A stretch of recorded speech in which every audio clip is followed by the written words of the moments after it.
Apa yang muncul di benak kita saat mendengar nama Dracula?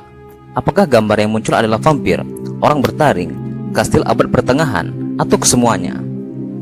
Kebanyakan orang mengenal Dracula dari novel besutan Bram Stoker, namun jarang sekali yang mengetahui bahwa Dracula itu memang ada nyatanya dan Bram Stoker terinspirasi dari kekejaman tokoh aslinya. Tidak hanya nyata, sampai sekarang Dracula masih menjadi pahlawan rakyat Rumania dan masih ada hubungannya dengan sejarah Islam. Lebih jelas lagi, Dracula atau Vlad Dracula III adalah salah satu lawan perang yang berpengaruh dari Sultan Muhammad Al-Fatih, sang penakluk Konstantinopel. Draculae itu sebutan bahasa Romania untuk bangsawan Ordo Naga.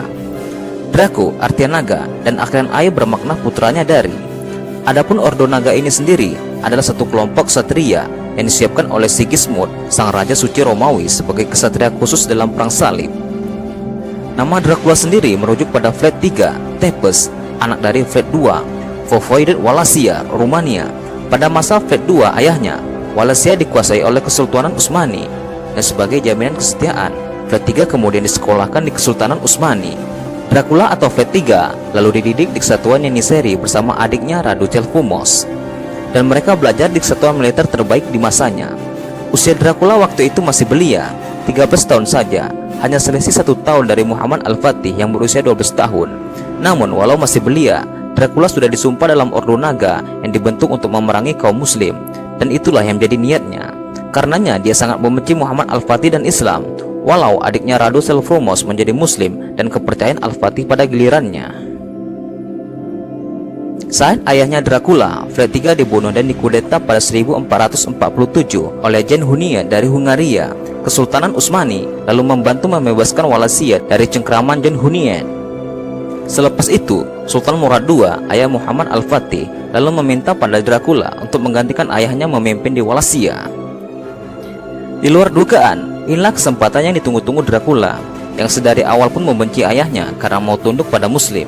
Berbekal bahasa Arab, Turki, dan pengetahuan militer di Yenisei, Dracula menyamar menjadi bagian kaum Muslim di setiap benteng-benteng kaum Muslim dan menghabisi benteng-benteng Islam di Romania dari dalam.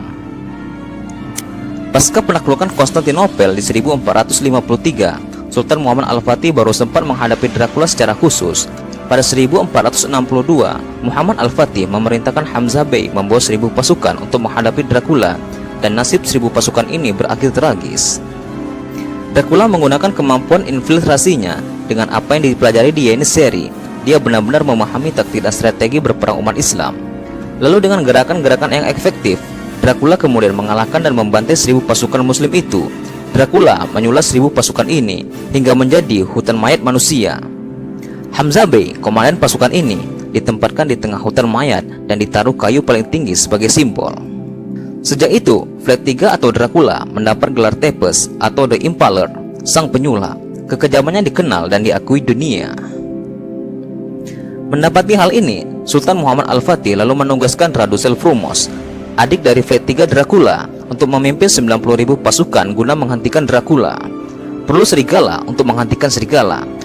Al-Fatih paham bahwa Radu orang yang tepat karena dataran Romania hanya bisa dipahami orang aslinya. Berbeda dengan kakaknya Vlad III Dracula, adiknya Radu Celfumos ini memeluk Islam dan menjadi Muslim, serta pemimpin pasukan khusus Yenisei. Radu memimpin 90.000 pasukan untuk menerobos hutan dan tanah berbukit Rumania untuk menyerang kakaknya Dracula yang bertahan di benteng Poneri miliknya. Pertempuran ini sangat tidak mudah, mengingat benteng Poneri sangat terjal tanahnya dan sulit ditembus. Akhirnya serangan Radu pada 1462, puncaknya di benteng Poneri terjadi pada malam hari yang dikenal sebagai Atakul de Noapte atau The Night Attack. Radu Celfumos menggantikan Dracula menjadi pemimpin Wallachia setelah mengalahkannya.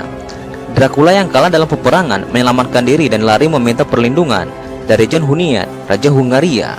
Dracula menghabiskan sisa hidupnya di bawah pembunuh ayahnya, Jan Hunian, yang juga musuh Al-Fatih lainnya. Sebelum akhirnya Dracula meninggal pada 1478 ditebas pedang pasukan Utsmani juga. Namun warisan Dracula tetap kekal bagi dunia, kejaman tiada banding yang dia contohkan dan kebiadaban tanpa batas. Sampai saat ini Rumania mengakuinya sebagai pahlawan negara dalam perang salib, dan patung-patungnya bertebaran di Rumania. Bagi kaum muslim, Dracula adalah simbol kekejaman musuh kemanusiaan, penusuk manusia, dan penghisap darah. Namun saat ini konsep Dracula dibuat dan dibungkus dengan bagus hingga memikat umat muslim dan melupakan wajah aslinya.